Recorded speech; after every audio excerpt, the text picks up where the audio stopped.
about time for us to meet up with Ganyu. Let's head to Eugene Terrace.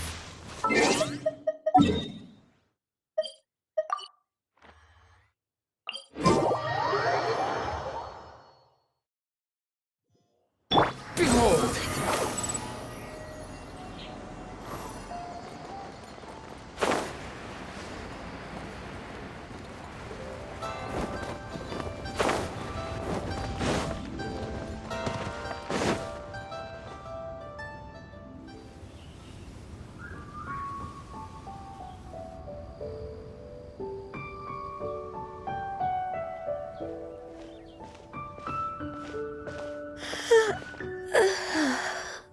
Greetings, Traveler and Paimon. What time is it? Are you okay, Ganyu? You were nodding off there. Didn't you sleep well last night? I'm fine. Don't worry about me. Let's discuss the matter at hand. Since last time, I've been thinking a lot about the story Paimon told me. In essence, someone rescued a drowning man and performed some music. If that were all there was to it, it could have been many people, human or Adeptus. But the tune was allegedly so wonderful that the drowning man forgot about everything else, even his own impending death, and only came to his senses after being brought to shore. Perhaps there was an adeptal power at work in that music that he, as a mortal, could not perceive. Or perhaps he sensed a power surrounding him but lacked the words to describe it, not knowing where it came from. Either way, if this part of the story is true, then the rescuer has to have been an Adeptus. You really think so? But this story is all the way from Fontaine. Isn't this a bit of a long shot? Also, Paimon's really curious about how people from Fontaine think this fairy lady looked. Ooh, like a crystal fly's wings? That would be pretty cool. But Paimon definitely can't imagine any of the Adepti looking like that. Actually, Ganyu, if you had to save a drowning person, how would you go about it? Huh? Me? Well, I'd get them to the shore, and then I'd probably hide behind a tree and watch them for a while. Once I was sure that they were going to be okay, I'd slip away without a sound. Got it. So basically, Ganyu's the type of person who doesn't like taking credit for her good deeds. No, it's not like that. I'm just not very good at explaining things. And I also find it really awkward accepting other people's gratitude. Well, what if this Adeptus in the story had a similar attitude? That would explain why she just left without saying a word. She was probably thinking something like, one was merely passing by and saw fit to address this egregious disruption to one's graceful zithering at once. You may keep your thanks to yourself. That was actually a very good impression of Cloud Retainer, Paimon. As far as I'm aware, Cloud Retainer isn't the most musically gifted. Still, we can't completely rule her out just yet. If we set off now, we could head to Mount Outsung and ask her about it. You'll be able to confirm either way if it's her, and I can, I've been in Lea Harbor for so long now that I'm just not as familiar with the Adepti anymore. If there's anything we want to know about them, she's the best person to ask. Sounds great! And we're pretty close with Cloud Retainer by now, so we probably don't even need to bring her food this time, right? I've prepared a gift for her to mark the festival, just in case. However, Cloud Retainer spends most of her days studying mechanisms in her abode. She's on her own so much of the time that the moment she has someone to chat with, she just... Never mind. I promised I'd help Mr. Dvorak, and now that I've made the contract, I can't be having second thoughts. Traveler, Paimon, let's set off for Cloud Retainer's abode. Seems like this is a tough decision for Ganyu, but she's made up her mind now. Paimon gets why she'd be so anxious. Okay, how about this? If Cloud Retainer tries to start telling stories about her again this year, we should pipe up and change the topic. Wait, did she leave already? Hey, Ganyu, wait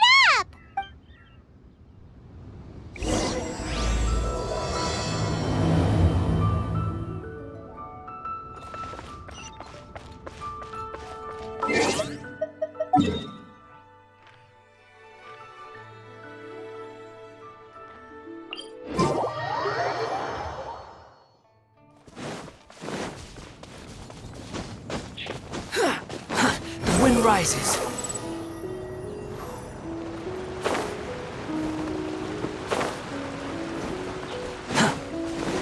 Squall and fury.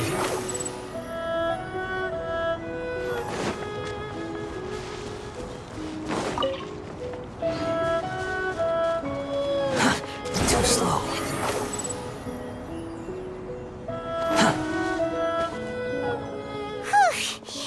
Paimon's so tired from trying to keep up. Don't either of you need to take any breaks? I can't believe it. Cloud Retainer is not here. Huh? Did we miss her? She doesn't like to travel, so in the past, it's always been the other Adepti who come to visit her during the festivals. True. Now that I think about it, Cloud Retainer would be quite capable of taking care of anything on her own. There's no need to worry about her. Since she's not here, I guess the next step is to check all the other Adepti abodes, one by one. Uh-oh. Will it involve a lot more traveling? Oh, got it! Paimon has a great idea! Please go on, Paimon. Our goal here is to find the Adeptus that helped Dvorak's ancestor, right? We can't hear any music right now, but if she's really as nice as the story suggests, she'd definitely come to help anyone who was drowning, right? Yes, I think that's fair to say. So, all we have to do is get the Traveler to pretend to fall into the water, and the Adeptus will come to the rescue! You know perfectly well that Paimon can't swim! Paimon would sink like a rock! Just trust Paimon! The water's pretty deep over there! Quick, swim to the very center!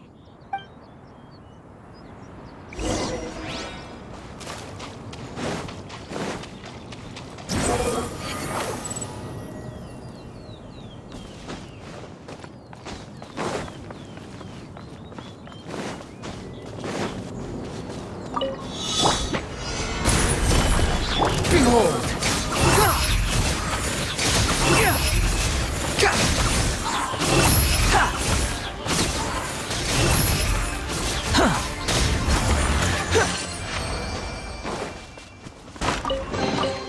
Take it and have fun. The wind rises.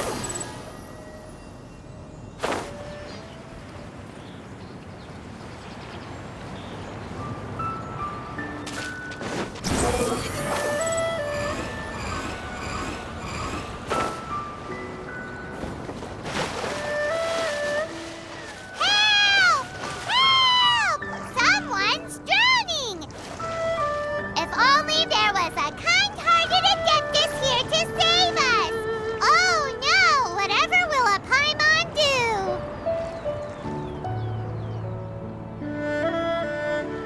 What is going on?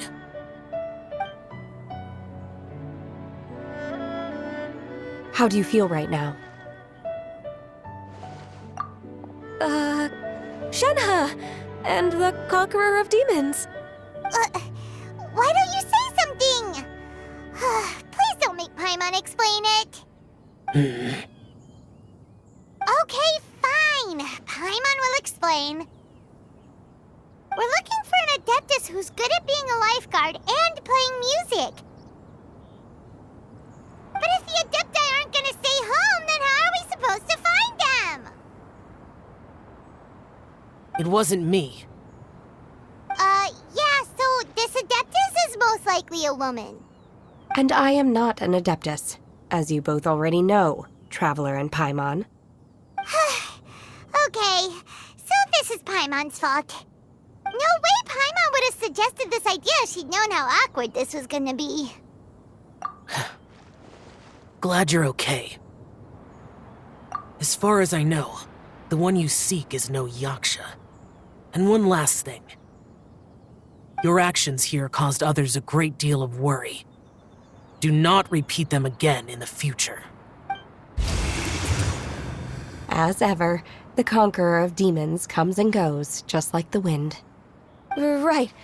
I didn't dare to say a word just now. How's your training going, Shenhe?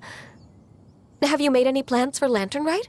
We could spend it together in Liyue Harbor if you'd like. Oh, I had planned to spend the festival with Master this year. However... Oh, speaking of Cloud Retainer, when did you see her last? Earlier this morning, she set off for Mount Hulao at dawn. I noticed she was using an Adeptus art of some kind to protect a mechanism that looked like a boiler. Maybe it was a gift for Mountain Shaper. I did not inquire. So we just missed her. Please excuse me for a moment. I think I'll leave the gift in her abode. Sure. Thank you. It sounds like Ganyu and Shenhe have gotten a lot closer recently. Yes. During the summer and winter, I continued to train with Master. In the other months of the year, I have been learning to adapt to human life in Liyue Harbor. Ganyu arranged accommodations for me in the city, and also recommended several work positions for me. But when I try to blend in by referring to her as Miss Ganyu or Lady Ganyu, like the others, she says I mustn't address her like that. Sometimes I'm supposed to copy other people. Sometimes I'm not. It's a little difficult to keep track of everything. Oh, is that what it is? Noted. So, you came looking for Master today because you wanted to ask her about the Mystery Adeptus. Is that right? Yep. Oh, speaking of that, have you ever heard any music while out training in the mountains? Music? What is that? It's... a kind of a happy or relaxing sound. Or, a nerve-wracking sound. Or even a terrifying one. Okay, I'm done.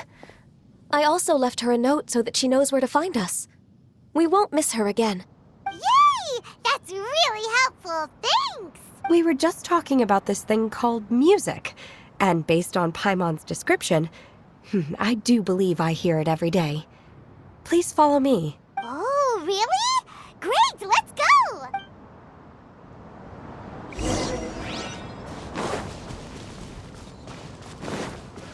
Squalling Fury!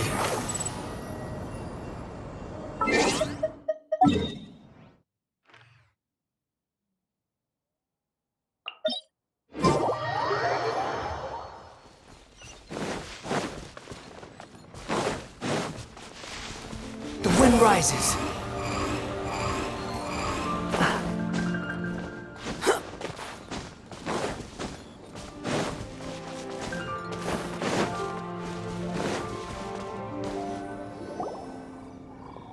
This is the place. I enjoy training here to the sound of music. Oh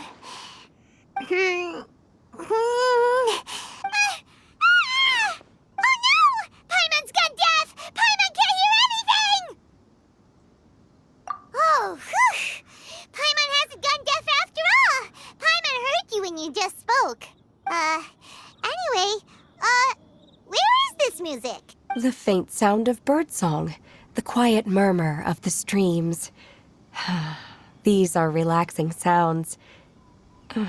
Are they not the music of which you speak? Oh, Paimon wasn't quite done with the description. Okay, fine, it's all Paimon's fault. What we're looking for are not the sounds of nature, but melodies played on special instruments. Oh, and a melody is?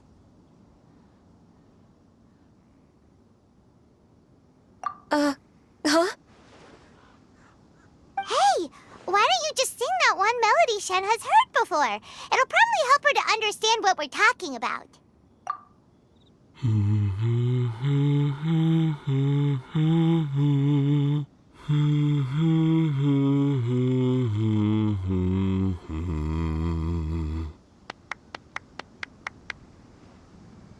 Oh, was that from the opera that Yunjin sang?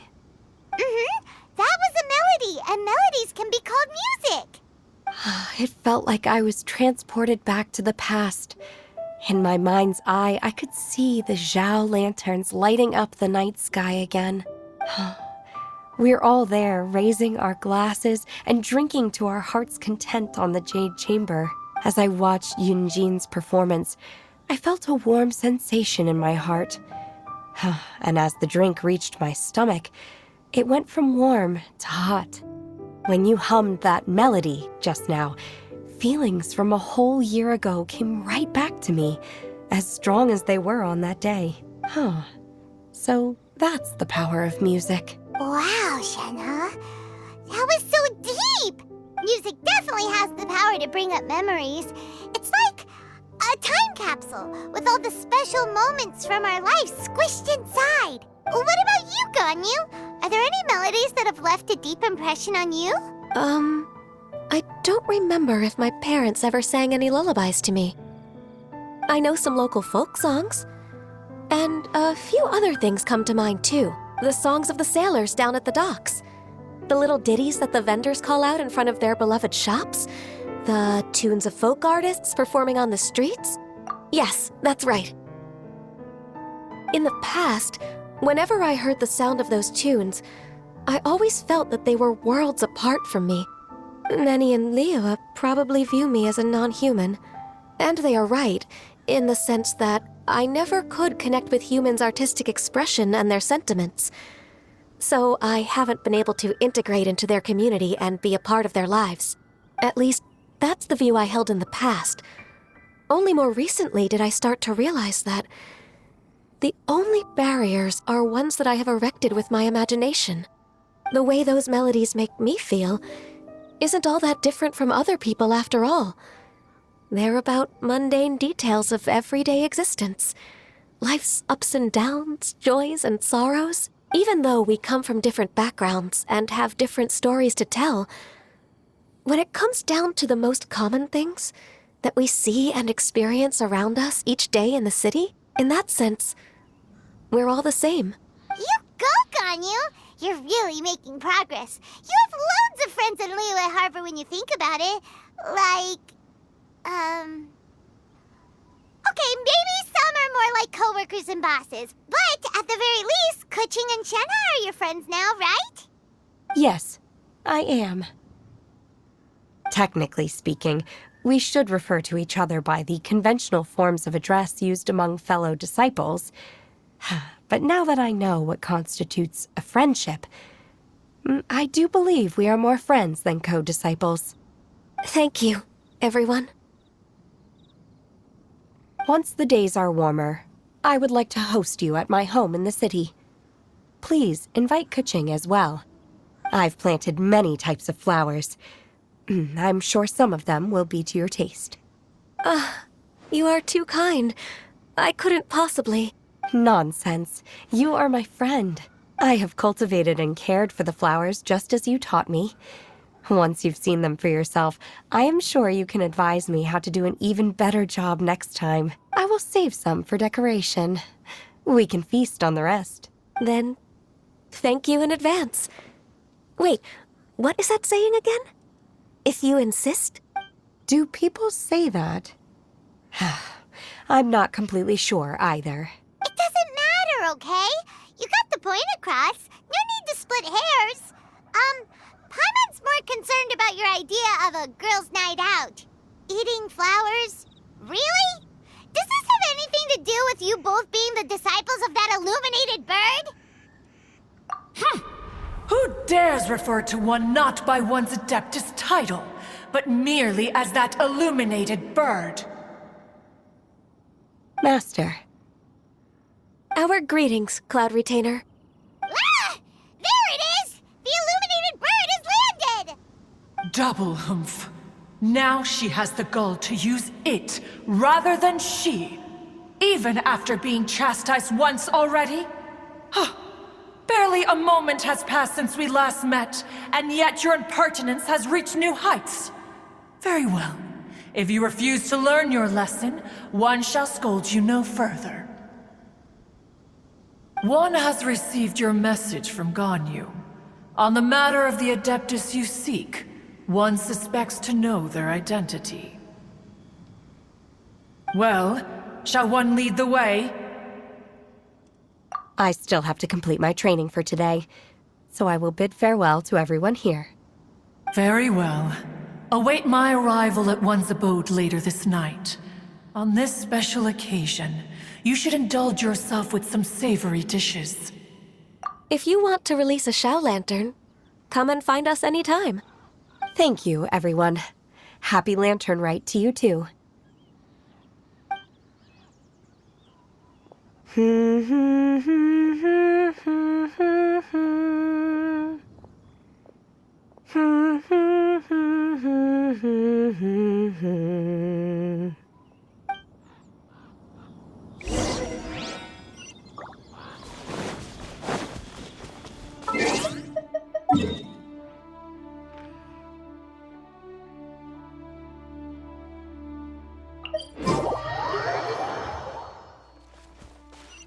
Behold!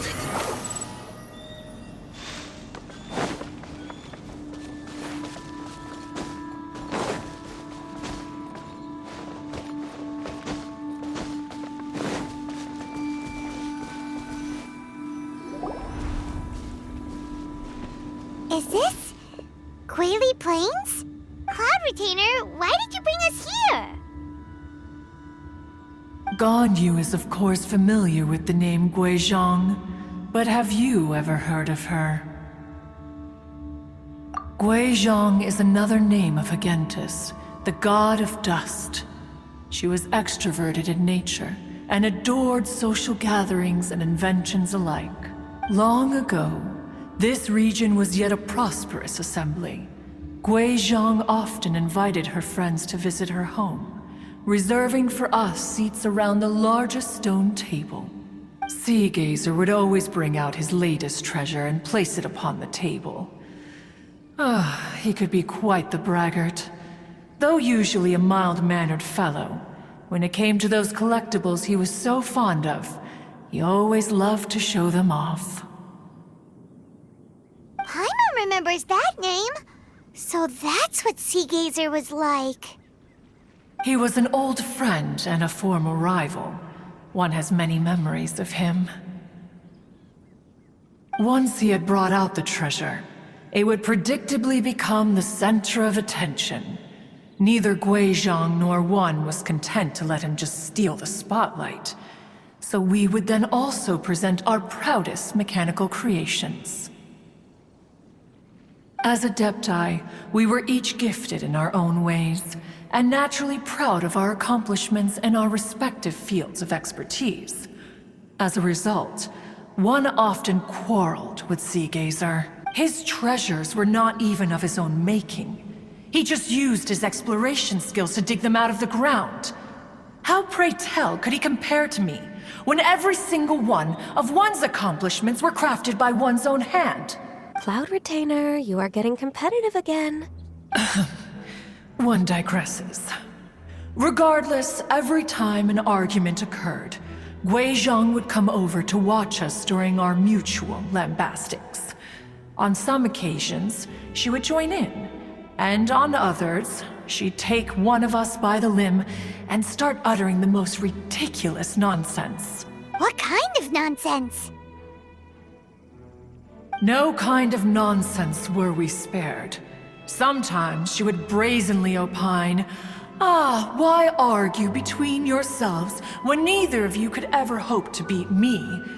Other times, she would make unsolicited suggestions, such as, once you two are done arguing, let's go to the foot of the mountain and grill some meat. She always sought to make everyone happy, and one must say, she had quite the gift for it. No matter what nonsense she said, one never felt bothered or offended.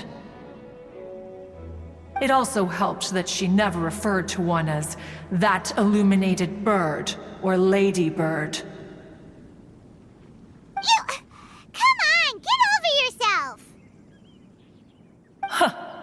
Anyway, just as our impassioned arguments would reach the apex of acrimony, Marchosius would bring his delectable dishes to the table. Who would dare snub the stove god and his wondrous creations? At the sight of him, we would all immediately drop the argument and prepare the table for a night of feasting and drinking. Back then, one was always bothered by how the cups Rex Lapis brought were always too square for one's taste. Can you see yourselves ever enjoying a drink from a square cup? Precisely. So, as you can see, even one as great as Rex Lapis was not immune to making the occasional blunder. Even one could never find fault with Marchosius's cooking. As we ate, Guizhong would continue to find topics for conversation, filling the table with humor and laughter. Each of those old fossils had their character flaws and points of obstinacy. So why was it that whenever we dined together, we always had a marvelous time? We would drink together from a spot high in the mountains until the moon set and the sun rose, and only then would the banquet finally come to an end. Streetwood Rambler would often remain to admire the flowers with Guizhong before returning to her own abode. The glaze lilies were far more abundant back then. Entire fields of them would appear to the eye as a veritable sea of flowers. Streetward Rambler? That would be Ping. You probably know her as Madam Ping. Oh, okay. Wait, this is a lovely story and everything, but didn't we come here to find that Adeptus from Mr. Dvorak's story? Or are you saying that it was Guizhong? Didn't she, already, Alas, long has one avoided this place for precisely that reason. The sights here are a reminder of a time long gone, and evoke much sorrow. One should have guessed that you would disrupt one's poignant moment of mourning with your incessant questioning. No matter, one will share the whole story with you now. In times gone by, one quarreled oft with Guizhong concerning mechanical principles. We each had our ideals, and neither would yield. Under the pretext of a social gathering, one invited the impartial Rex Lapis to judge the quality of our creations. But Rex Lapis declared that Guizhong's Obscuro Vulpus mechanism was superior. Though one was too proud to acknowledge it, in one's heart, one knew that Guizhong was indeed the superior talent in the mechanical arts. As for the story between Guizhong and Streetward Rambler, that begins with a certain bell. In Guizhong's opinion, while mechanisms were no substitute for human composers, they were yet capable of producing simple but fine melodies. But Streetward Rambler believed music to be an expression of the soul, an emotional enterprise that could never hope to be replicated by machinery. They argued endlessly, until one asked Rex Lapis to intercede. He confiscated the bell and designated it for ceremonial use. Thereafter, one would often find them convening in the mountains, discussing music, mechanics, and all the affairs of the mortal world. But these good times were not to last. War broke out between the gods, and soon engulfed the Guili plains. Guizhong was overpowered by the enemy, and fell in battle. When Streetwood Rambler and I arrived at the scene at long last, all that remained among the ruins was her lifeless body. After this, at Streetwood Rambler's request, Rex Lapis granted her the cleansing bell for safekeeping. To honor our friend's memory, one made a few finishing touches to her ballistic device. Many lantern rites have passed since then. Many greetings and goodbyes. Upon what do you gaze? The Guili Plains? No. It's everything.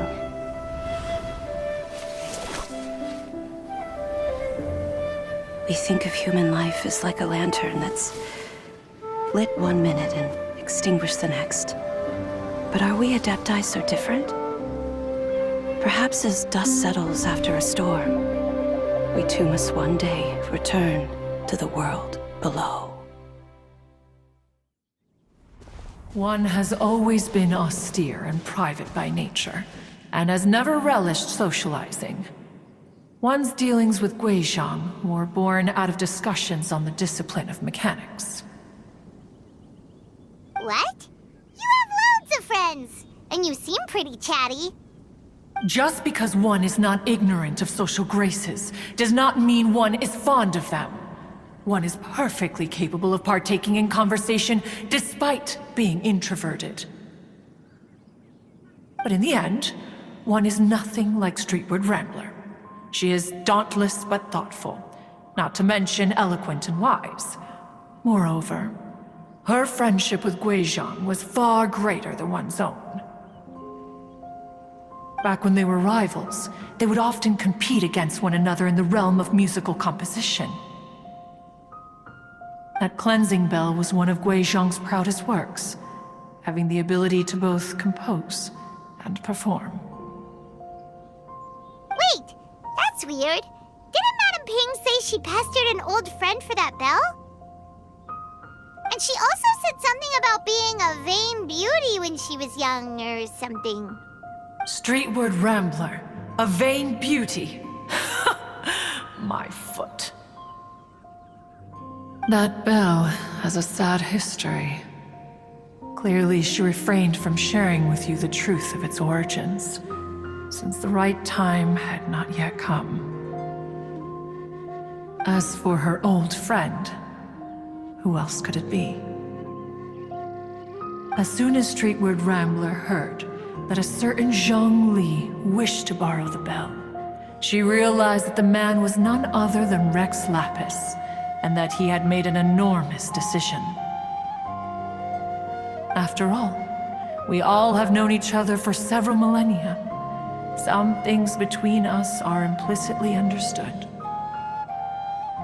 Whoa! So they were talking in secret code? Oh, Paimon did not see that one coming. Enough of your intrusions. Where was one up to? Ah, yes. One remembers now. The cleansing bell is powered by a mechanical art, and can be used to great effect as an accompanying instrument. After the passing of its creator, it was used on numerous occasions during rites of parting. But Streetward Rambler did not acquire it from Rex Lapis for the purpose of producing further funerary tunes. No. Each time she rang it, it was to play the tune that Guizhang composed on it. The two once clashed over their beliefs about the meaning of music. Who would have thought that with Guizhang's passing and Streetward Rambler's mourning, two tunes composed in discord would eventually become one harmonious composition?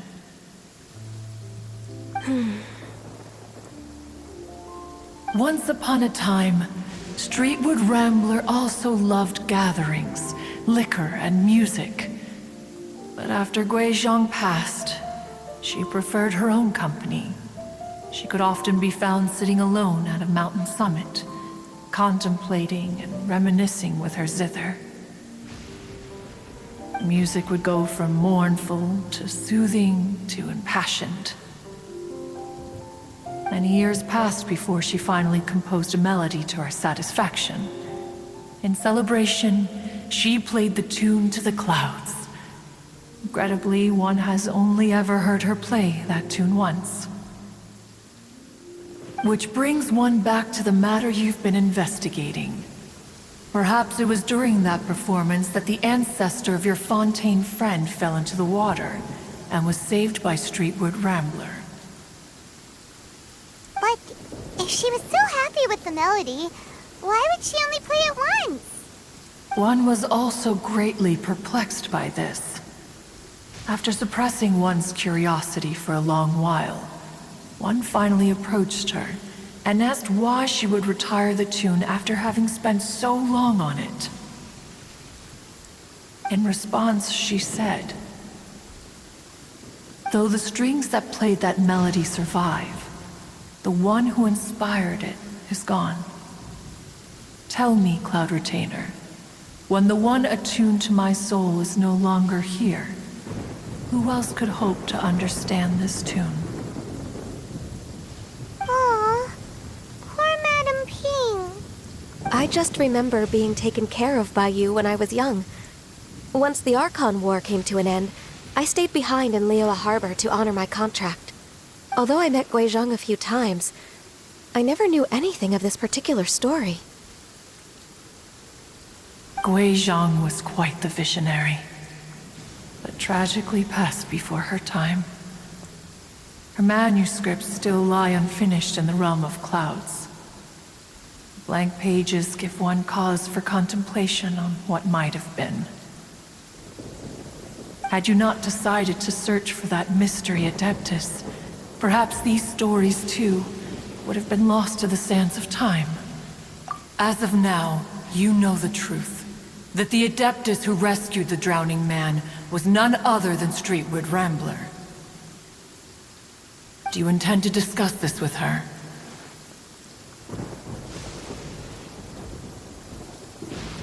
Do you mean Ping might find the topic too distressing? Precisely. The passing of our old friend is a heavy topic that both of us are usually careful to avoid. If I may be so bold, Cloud Retainer, could it be that this is just your own personal opinion? Oh? How so? I've been in Liyue Harbor for quite a long time now, and I've witnessed many farewells along the way.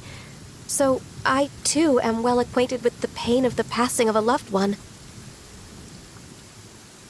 But this doesn't bring the city or its people to a standstill. They have to keep moving forward. Someone as perceptive and wise as Ping will surely have come to understand and embrace this. Though these immortal mountains have lost an Adeptus, the harbor of mortals has gained a wise elder. No loss can ever be undone. But there is always much that can still be gained. Ping has helped countless people, and will guide many others in the years to come. And all to whom she extends a helping hand become her friends. People she can admire flowers and discuss music with. Though it is heartbreaking to lose a kindred spirit, life goes on, because there are new friends waiting for you further down the road.